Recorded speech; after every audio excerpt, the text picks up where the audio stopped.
Hi, now I'm going to explain to you for regarding company accounts. This is for POA A levels. Okay, so that means let's say now I want to start a company. I want to register a company. Actually, anybody, virtually anybody can actually go and incorporate or so-called register a company.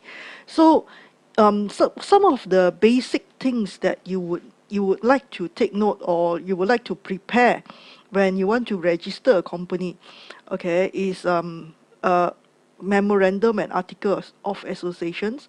Okay, when you actually register a company, there is somewhat like a standard copy which you can use. Okay, this is actually a rules governing your company because in future your company is going to expand, you were going to get new shareholders and all this. So you are the person who first register a company. That means you are the founder of the company.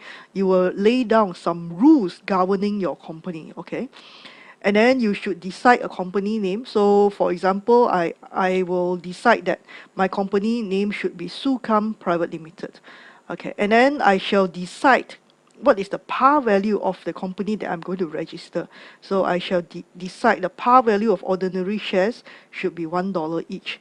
And then I should decide who is the shareholder and who is the director.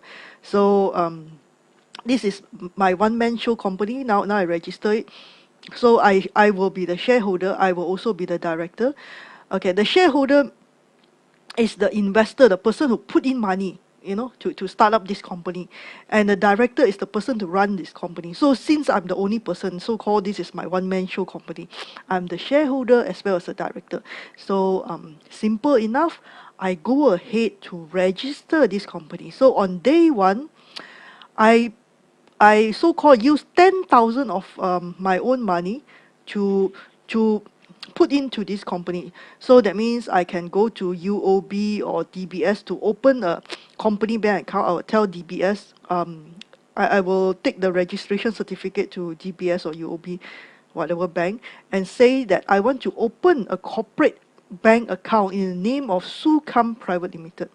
Yes, I do have a personal bank account with POSB and UOB. Okay, now I'm going to open a corporate bank account. But I'm going to control this bank account as if it's mine because this is my company. I'm the director. I'm the shareholder.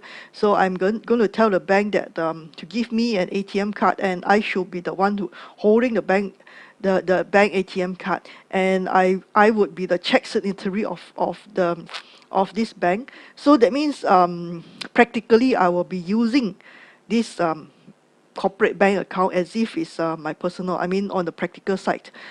Okay, so in day one, this is my company. Okay, very good. I open this company, Sucam Private Limited. I use 10,000 from my personal savings bank account to put in my company bank account. Okay, so this will be how my balance sheet will look like on day one. Okay, shareholders funds, ordinary share of $1 each. Okay, I'm the shareholder. Okay, so I put in $10,000. I invested $10,000 into this company. So you see, the company Sucam Private Limited and Sucam in the eyes of law is different entity. Okay, so the company is company, personal is personal. Okay, so that means the company give even though I'm the person running the company, so the company give me 10,000 ordinary shares. Okay, so this is 10,000 ordinary shares. So where is the 10,000 now? The 10,000 is in the company bank account. You should have gone through all the previous lessons in order to understand this better. I've explained very thoroughly previously how a balance sheet balances. Okay, so now we are very clear. The shareholder is Sucam, the director is Sucam. So what is the double entry? Debit bank 10,000, credit ordinary shares 10,000. Okay, so this part is not difficult to understand. So now we will go to the second part. Okay, on day two, on day two, okay, my friend Amina also says that, oh, I have a chat with this old friend called Amina. And after that, she says that she would also like to invest 10,000 into my company, and then the company also give her 10,000 ordinary shares. So, so the company bank account will now have 20,000. Okay, total invested 20,000, and the ordinary shares would be 20,000. Ordinary shares at $1 each would be 20,000. Okay, so, and then you know these are the ordinary shares of the company. Okay, these are the ordinary shares of the company. The ordinary shareholder are the real owners of a company. Okay, in a country, we have election, then every citizen will have one vote to elect for a prime minister and minister, or a governing party to govern the company. But how about a company? In a company also we have some sort of a voting rights, or election. Okay, so but the thing is, one ordinary share will have one voting rights. So that means one shareholder can have many ordinary share, because this shareholder have invested a lot of money in this company. Another shareholder could only have one ordinary shares. So so the voting rights will go by number of ordinary shares, not number of shareholders. Okay, one ordinary shareholder can have many voting rights because they may have bought many shares. Okay, another shareholder could have few voting rights. Okay, so so if there is so that means the ordinary shareholders will vote for who is going to be a director, will vote for the directors of the company. So these two person, we are friends, okay? So we vote for both of us to be the director of the companies. So end up both of us are the directors of the company, and both of us are the shareholders. Okay, so you see, when you run a company, sometimes even good friends, we can have like disagreement or different opinions, or things like that. So when there are different opinions, maybe one person say that we shall open a shop in Toa Payoh, another person says that, oh, we should open a shop in Tiong Bahru. So if there's different opinion, the basis of it is we can these directors, we can sit down and say, come on, okay, so then why don't we go by vote? So go by vote is different from a country where every citizen have one voting right. So go by vote means every ordinary shares will carry one voting rights. Okay, so if your number of ordinary shares is the same, then sometimes if there's different opinion, you really have to sit down and sort it out. But if the number of ordinary shares is different, then we will go by the majority voting rights. Then it's easy to be fair that way. Okay, so then now when Amina invested 10,000, the double entry would be debit bank, credit ordinary shares. Okay, so this part we have it clear. So now we will move on.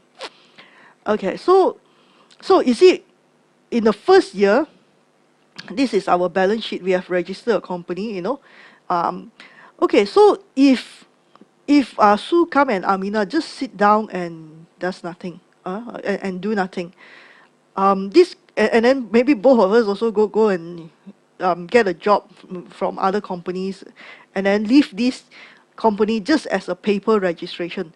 Maybe the 10,000 will sit in the bank, okay? So when one day we want to close down the company, this 20,000 will be divided by the number of ordinary shares, and we will get back the money.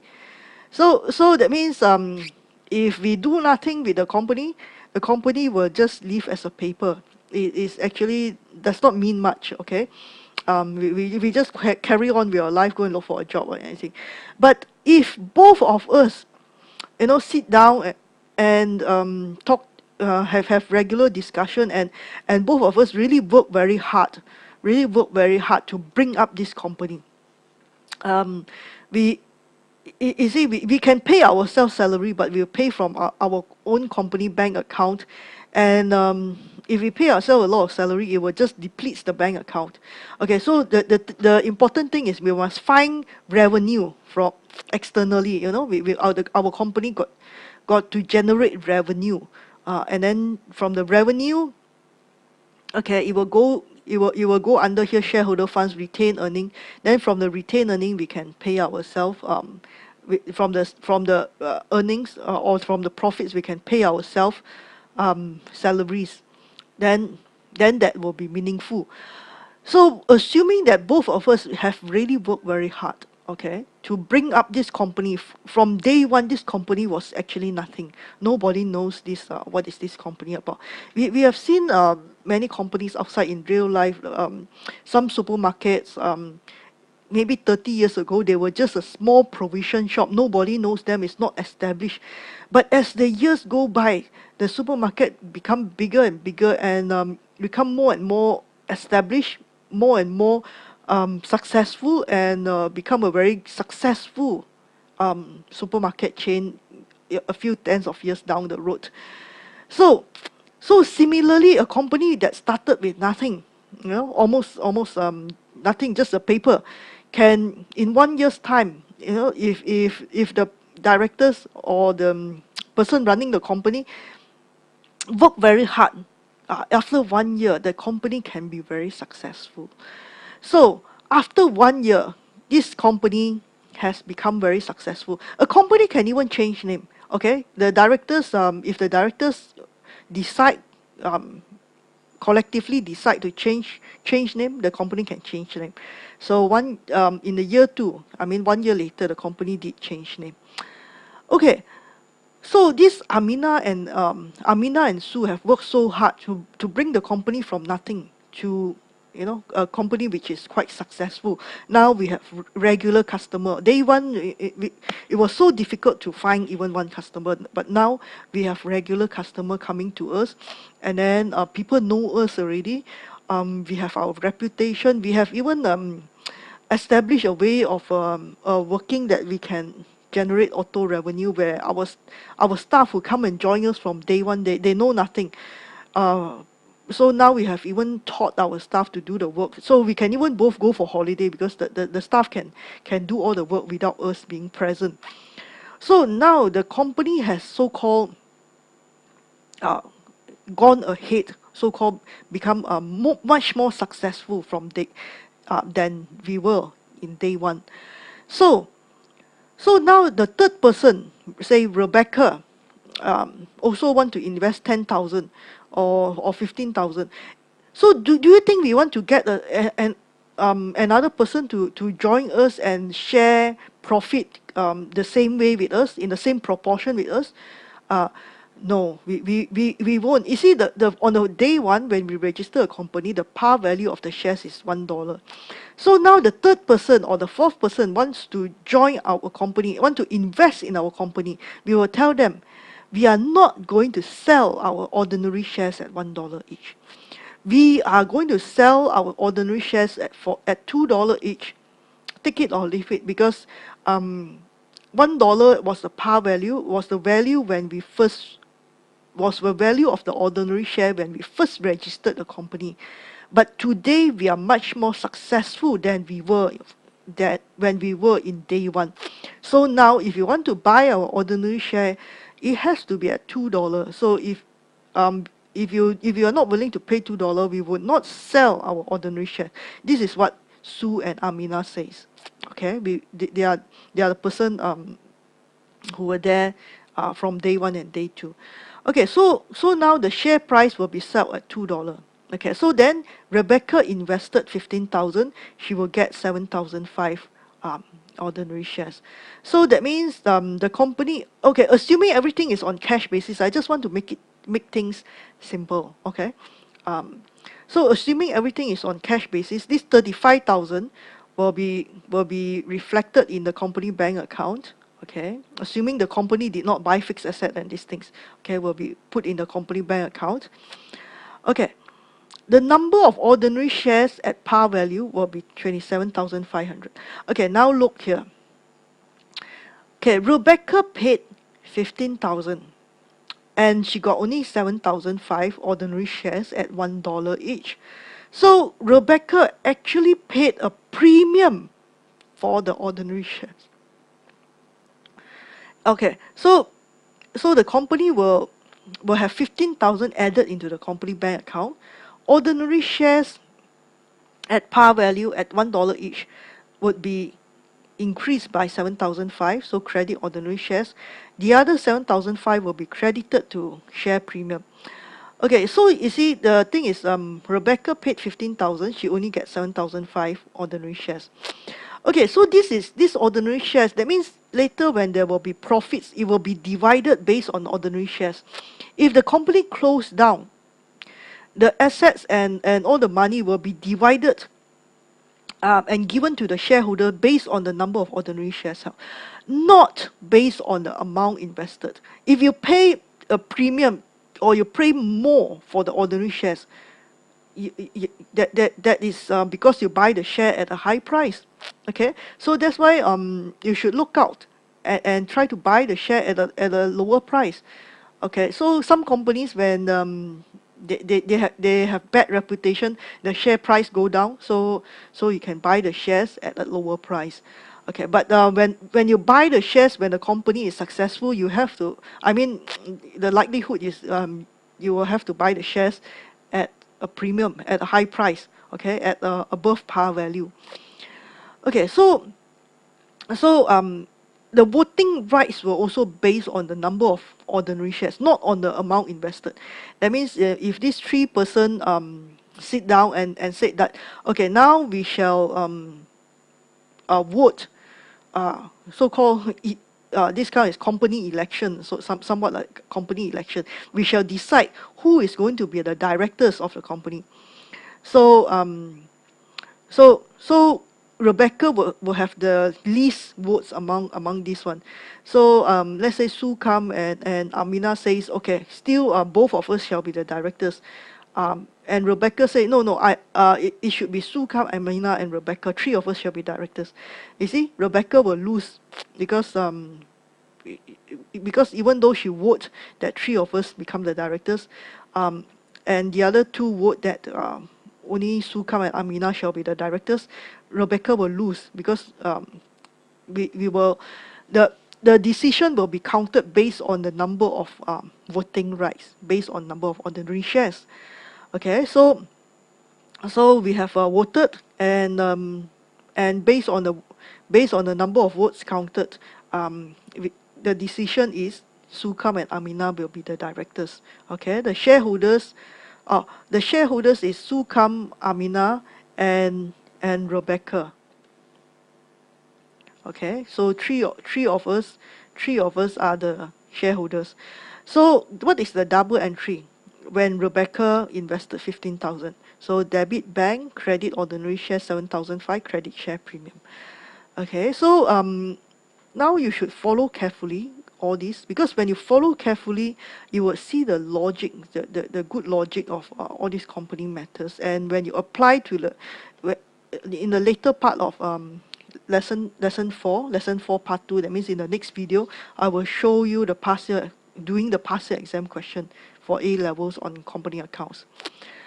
Okay, so if you don't understand, please rewind the video and start again and make sure you understand. Okay, so now in year 2, so you see, now you have understood that ordinary shares means the real owners of the company. Okay, just like the citizens of Singapore are the real owners of Singapore. We each carry a voting rights and we decide who is going to manage the country, who is going to be the government and this thing. So the same I mean on the practical side, the same basis it will apply for a company. The ordinary shareholders have the voting rights based on number of shares, and we will choose who shall manage the company. We will decide based on the vote count who shall be the directors who are going to manage the company, and um,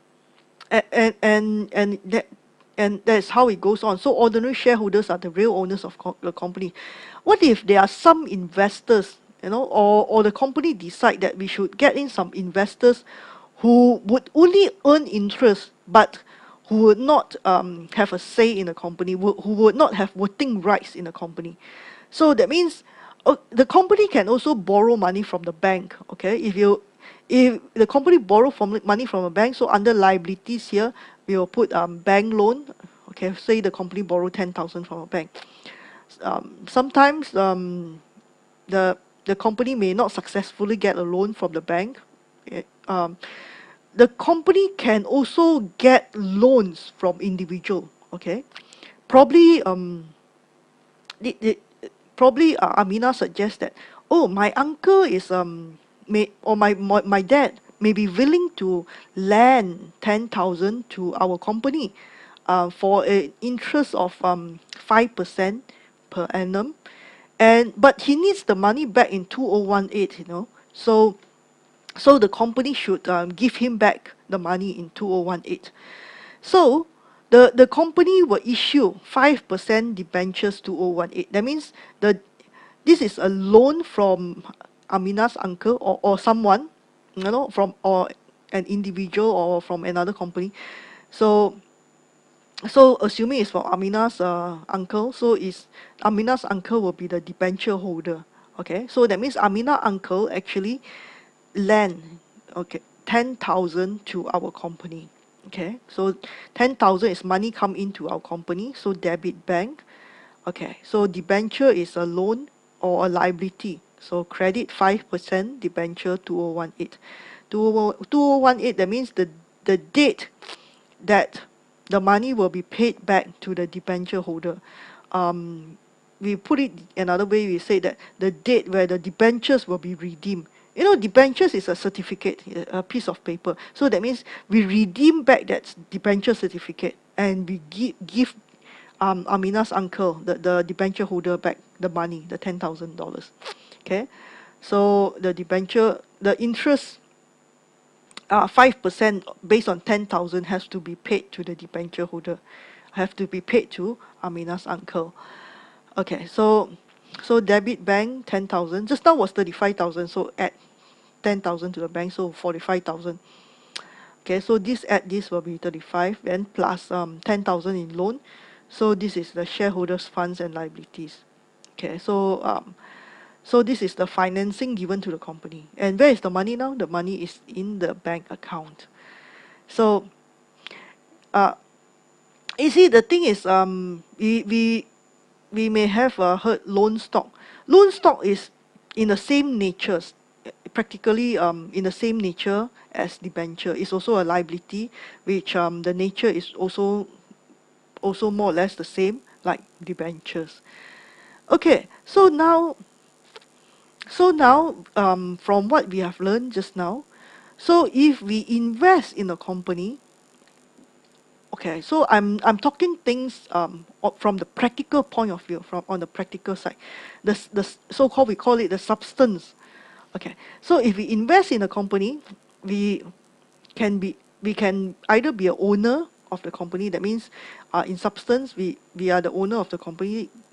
For example, we are the ordinary shareholder of the company, so that means we are the owner of the company, one of the owner of the company, or we are lending money to the company. So lenders could be debenture holder, loan stockholder. These are lenders. Okay, so or whatever name you can call it.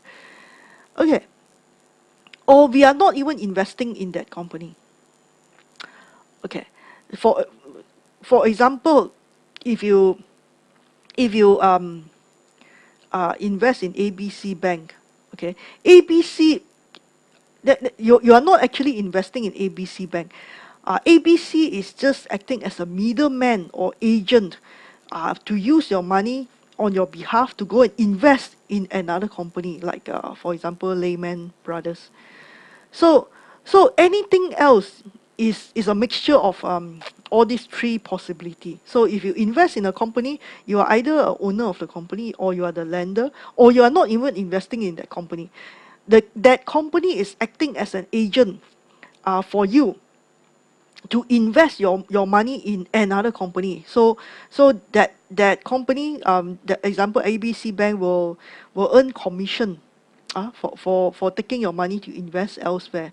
And when your investment appreciate in value, you will get back the, the get back your money appreciated. Okay, so for example, if I put money, mm, in a saving account in a bank. So in substance, what am I? In substance, I'm actually lending money to that bank, correct? So in substance, I mean practically, I'm so-called lending money to the bank. So if I open a bank account with POSB or DBS, practically I'm actually something like lending money to POSB and or DBS. Okay, so if I buy shares in a DBS, SPH or whatever public listed company, I'm actually the owner, the ordinary shareholders or the owner of that company.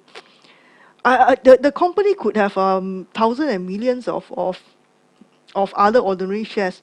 I'm just one of them. So I'm still one among the 1 million owners in that big company. Okay. So anything else um, is in between. For example, preference shares. Preference shares is in between owner and lender. So the company can issue preference shares. Okay. So preference shares the feature is the preference shares could have voting rights or could have um, or could have no voting rights. Depends on the agreement between the owner and the preference shareholder. The agreement could be spelled out in the memorandum and article of association from day one, or can be a separate agreement between the owner and preference shareholder. Normally, they could have included in a memorandum and articles of association of the company. Preference shares could be redeemable, just like debenture holder, where they can pay back the money, or cannot, or it's not redeemable, just like ordinary shares. The ordinary shares, once the ordinary shareholder invested the money into the company, if they regret and say, I shouldn't have invested in this company, they can only sell the ordinary shares to other people. The company cannot buy back its own ordinary shares. That means they cannot give back the ordinary shares to the company and say, I want the money back from the company. No, cannot. Ordinary shares cannot be redeemable. That means the company cannot buy back its ordinary shares. But the ordinary shareholder can sell the ordinary shares to other people. Okay, you don't want the shares anymore, you sell it to other people, and you get the money from the other person. But you cannot get back the money from the company. Debentures can be redeemable. So preference shares uh, can be redeemable or not redeemable depending on the agreement or the memorandum and article of association of the company. Or at the point of issue, the company can issue a redeemable preference shares, okay, and then write all the conditions. Or the company can issue non-redeemable preference shares, and then also it can be stated that the preference shares carry a voting rights, or carry half voting right, or carry no voting right. And then preference shares, we can have a cumulative or non-cumulative preference shares. Cumulative preference shares, that means um, for example, if the company make so this one could be like 8% preference shares, 8% cumulative preference shares. So if this year the company does not make any profit, the preference shareholder does not get any of these 8% so-called, we call it dividend, 8% dividend. 8% based on 10,000 will be 800. So if the company does not make any profit this year, the preference shares won't get the 8% dividend. But next year or the following year, when the company make profit, um, the company, in the year of the profit, the company will so-called pay the prior year's profits, the prior year's accrued uh, accrued dividend, the dividend that was owing in the prior years.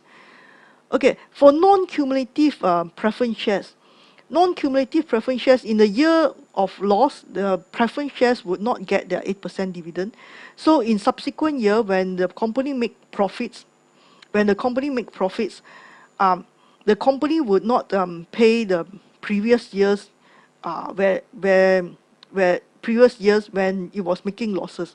So that means for non-cumulative preference shares, it's not favorable. It's not that favorable for the preference shareholder, because in the year of loss, you don't get the dividend, and it will not be accrued and it will not be brought forward. So it's loss means it's forever loss. In cumulative preference shares, you don't get the dividend in the year of loss, but the it will be accrued. It will be vested to you, owing to you, and will be given to you when the company make profit. Okay, so that is called cumulative. So cumulative is more favorable for the preference shareholder. Okay. So example, preference shares would be stated under shareholder fund. For example, 8% preference shares, 10,000, like this. Okay, so so just now we have learned this Sucam Limited. Then after that, you change name, become Excellent Team Private Limited. So Excellent Team have actually been working very hard. Okay, so in many years later, Excellent Team actually was progressing very well, and probably they could have met a listing requirement. Okay, they could have, for example, they may have a good profit track record of at least 5 million for the past 3 years. I'm not very sure what is a listing requirement. You can check it out. But it's something like if you have met a profit record of 5 million for at least 3 years, you can opt for public listing. That means you can be a public listed company. Some companies, they make a lot of profits, maybe even 5, 10 million or 50 million per year for many years, but they choose not to be a public listed company. They choose just be a private limited. Okay, but if you are public listed company, that means instead of private limited, you are limited. Okay, you can sell your shares. You can trade your shares in the stock exchange, Singapore Stock Exchange. Okay, previously, as a private limited company, the company want to sell their shares, or the shareholder want to sell their shares, they got to find the shareholder privately, maybe look for their own friends or family members, or maybe advertise in newspaper. So you have to look for your own shareholder privately. But if you are a public listed company, you can trade your shares in the stock exchange. So the Singapore Stock Exchange, or SSE, is like an agent for buying and selling shares and other financial instruments. Okay, financial okay, so financial instruments is something like even debentures and preference shares. Okay, so Singapore Stock Exchange is something like a middleman or agent for buying and selling shares and financial instruments. Okay, so the company can sell new shares. Okay, or the individual shareholder may want to sell their shares. They sell it through the stock exchange, and then the stock exchange will have a very good accounting system, good what you call software, where they can match sellers with buyers, and the share price will be adjusted based on supply and demand. Okay, based on supply and demand, the share price will go up or go down. Okay, so if there are more buyers than sellers, then the share price go up, isn't it? Correct? Because the share is in good demand, right? So the share price go up. So if there are more sellers than buyers, that means the share is no laku, right? That means a lot of people like begging for buyers, right? So the share price must go down to attract more buyers come in lah. Okay, so the share price will be adjusted um, in their software system based on supply and demand of buyers and sellers. So they match buyers and seller, and then this Singapore Stock Exchange will get a commission, or whatever you call it lah. It can call commission, or a fee, transaction fee. It's also something like that. So Singapore Stock Exchange is like a middleman for buying and selling shares. So more convenient, yeah. If you public list your company, you can buy, sell, and sell shares, in the Singapore Stock Exchange. Okay, so now, um, okay, bonus share. So now we are discussing about bonus share. Okay, so three of us, Sukam, Amina, Rebecca, are the shareholders of this company, like what we learned just now. So now I'm giving you an example. The company made a profit of 50,000.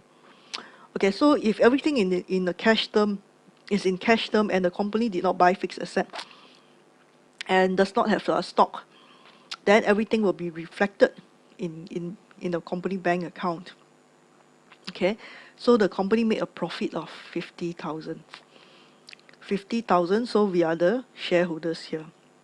Okay, so you see, the company made 50,000. So these 3% are the shareholders. Okay, I think just now we say Sukam and Amina were the directors, so the company also decided how much should be the director's fee or director's salary, and that's about it.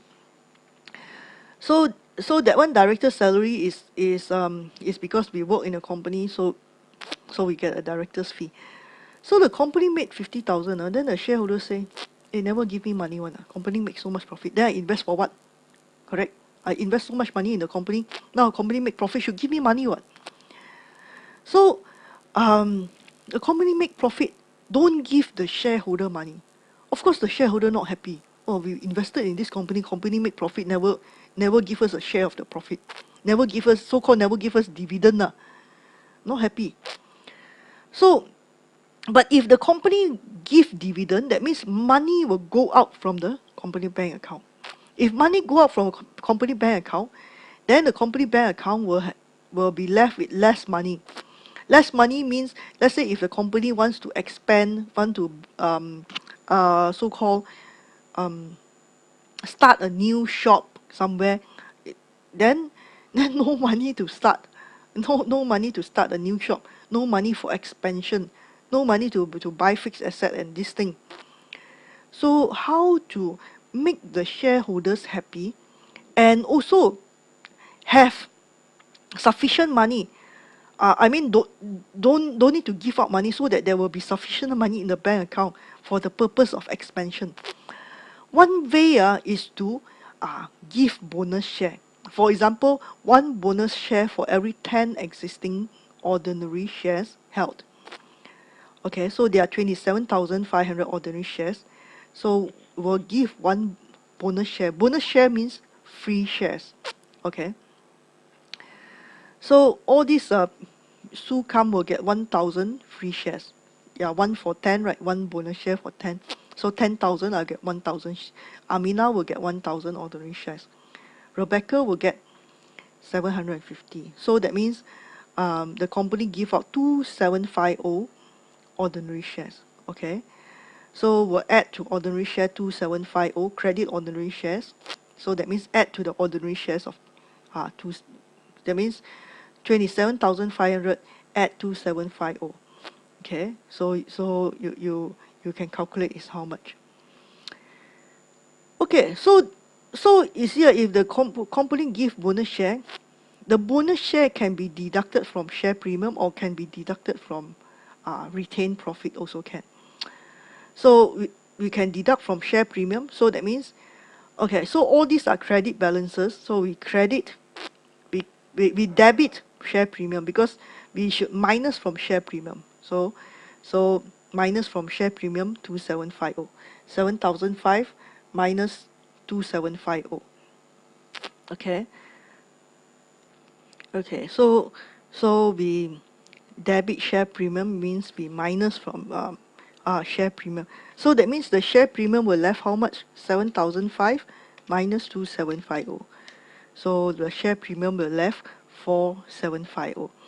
And the ordinary share will add 2,750. So that means the ordinary share will be 2,750 plus 2,750. That will be 3,250. So the total here will still be the same. Okay.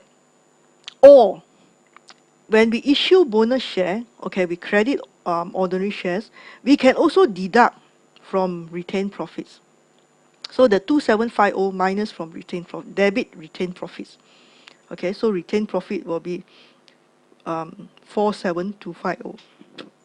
Okay, so that means we did not touch the money in the company bank account.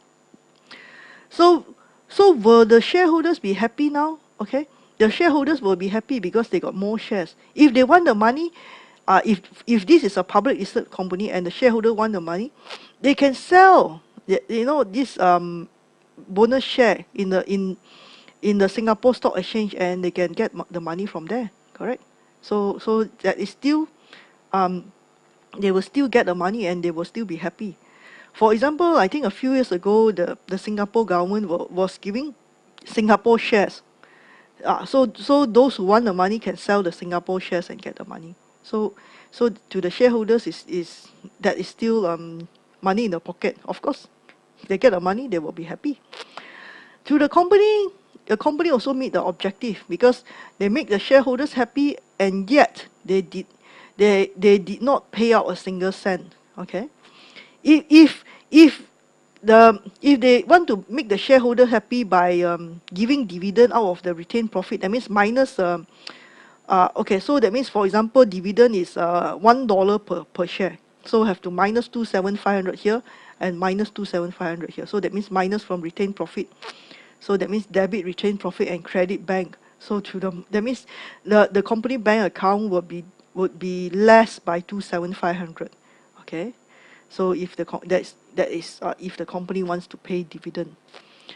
Okay, so now I'm going to explain to you what is rights issue. Okay. Okay, for example, one right for every 10 existing ordinary shares held. The par value is $1 each. The so you see, now we have just now we have explained what is the market price of the shares.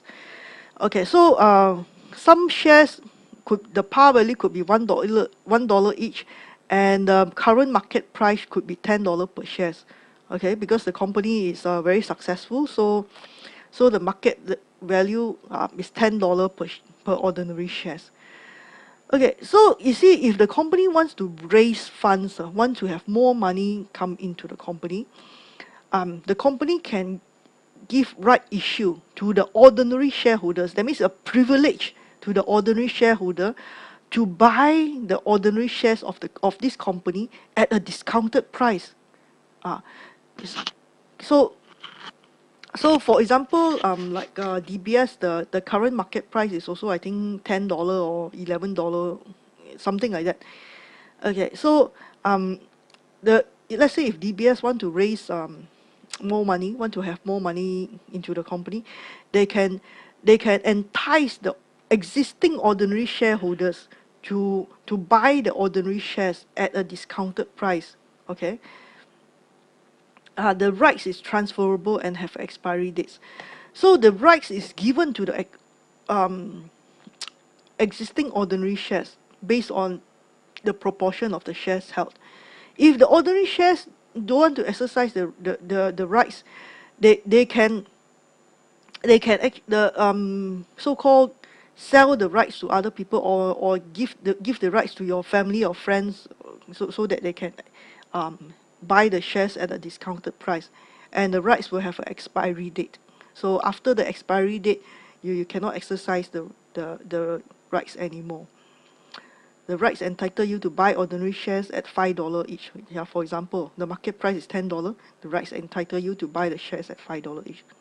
So even if I sell the rights for $1 or $2 each, I'm likely to get a buyer, because the buyer will still will still benefit, because they will buy the share at a $5 plus the cost of the right is $1. So total they spend $6 when the market price of the ordinary shares is $10. So the person will still benefit, you know. Okay, so like just now we explained, you can even sell your rights in the stock exchange. Yeah, if the company is a public listed company. So So like in our company just now, for example, if the company issue a one right for every 10 existing ordinary shares held, so that means the company would have issued 2750 rights. Okay, so for example, if all the rights are exercised, okay, 2750 times $5 because the buyer will buy the ordinary share at $5 each. So 13750 money will go into the company bank account. So the ordinary shares is 2750 and the share premium is 11,000. That's 2750 times $4. You see, the par value is $1. The market price is $10. And then the rights entitle you to buy ordinary shares at $5. So that means even if all the rights are exercised, the rights holder actually bought the shares at a premium. You know, it's at a $4 premium, $4 above the par value. Okay, so that means the share premium is 2750 times 4. So it's 11,000. So this will be the double entry. Okay, so then now we discuss what is capital reserve and revenue reserve. Okay, capital reserve. Okay, ordinary shares is ordinary shares. Okay, this is not capital or revenue reserve. Okay, share premium, capital redemption reserve, and property revaluation reserve. These are capital reserves. Capital reserve. Yeah, just now we know what is share premium. That means the the price paid in excess of the par value of the ordinary shares. Share premium are are the price paid for ordinary shares that are in excess of the par value of the ordinary shares. Okay, that is capital reserve. And then okay, capital redemption reserve later. Property revaluation reserve means that if okay, on day one, we have property in the company have purchased property. Let's say 100,000. Let's say a few years later, we revalue the property and the property is now 20,000. Okay, so that means the property price has gone up by 10,000. Okay, so that means the 10,000 will be belonging to the shareholders lah. Okay, so that means we will debit the fixed asset, the property, the fixed asset property bracket fixed asset 10,000, and then we credit property revaluation reserve 10,000. Okay, so that means we debit the fixed asset by 10,000 and we credit the revaluation reserve by 10,000. Okay, revaluation reserve will be included under shareholders funds over here. Okay, so revenue reserves that are account that increase shareholder fund that arose from revenue surpluses. Revenue reserves can be used to pay ordinary dividend and pay bonus share. Okay, so revenue reserves are reserves that originated from profits. So from retained profit, we can transfer some amount to general reserve and transfer some amount to property replacement reserve. So all these revenue reserves are actually originated from profits. Okay, so this is a retained profit of the company. Are originated from profits. So from profits we can transfer. So-called we set aside some amount and put in an account called general reserve, and also set aside some amount and put in an account called property replacement reserve. So-called we are putting accounts to so-called set aside the funds for this specific purpose. General reserve means reserve that is money, funds that are set aside to cater for any rainy days lah, any rainy days where the company need to use funds lah. Okay, so just like how you manage your own money, you can put in a book that you have 10,000 in your POSB bank account, but I'm not going to use all the 10,000. So I can put like 5,000 is disposable income, and then I can write in my book that this 2,000 is a general reserve.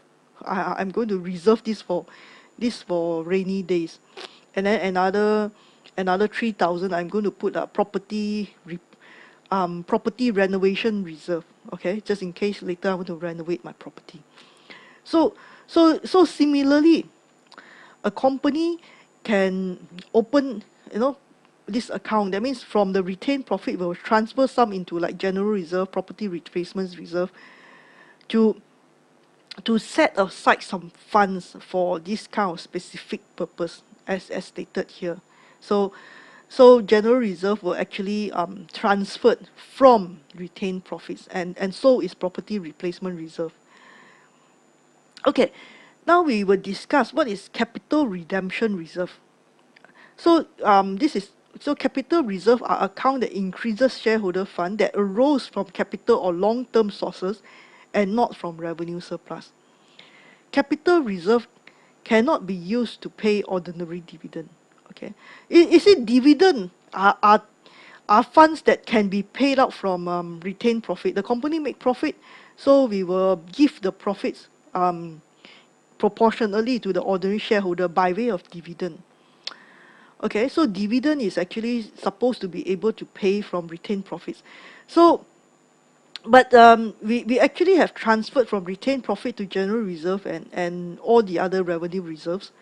So that's why revenue reserves can be used to pay ordinary dividend. But capital reserve cannot be used to pay ordinary dividend, but can be used to pay bonus share. So capital reserve can be used to pay bonus share, like what we explained just now. Bonus share, that means deduct from here and then increase the ordinary shareholder. So the share capital and reserve remains the same. So actually we are not by transferring from capital reserve to ordinary shares, we are not actually substantially changing the capital structure of the company. But if we pay ordinary dividend, you are actually deducting from retained profit or this revenue reserve, and we also deducted from the company bank account. So that is a cash outflow from the company. Okay, what is capital redemption reserve? Okay, for A levels, learn here. Normally, for A levels, we what we need to know is a company cannot buy back its own shares. Okay, but when certain criteria are met, okay, this certain criteria we don't need to know in A level because it's not in our syllabus. When certain criteria are met, a company can buy back its own shares. Okay, normally a company cannot buy back its own shares, but it can when certain criteria are met. Okay, when a company, so assuming when the criteria are met, when a company buy back 10,000 of its own shares, of its own ordinary shares, 10,000 is transferred from retained earning to capital redemption reserve to retain liquidity of the company. So when the company buy back its own shares, what happened? We debit ordinary shares, we minus from ordinary shares 10,000, okay? And then we credit bank. So that means take out 10,000 from the bank, give to the ordinary shareholder, take back the share certificate. Okay, take back the ordinary share certificate. That's what it means, buy back your own shares.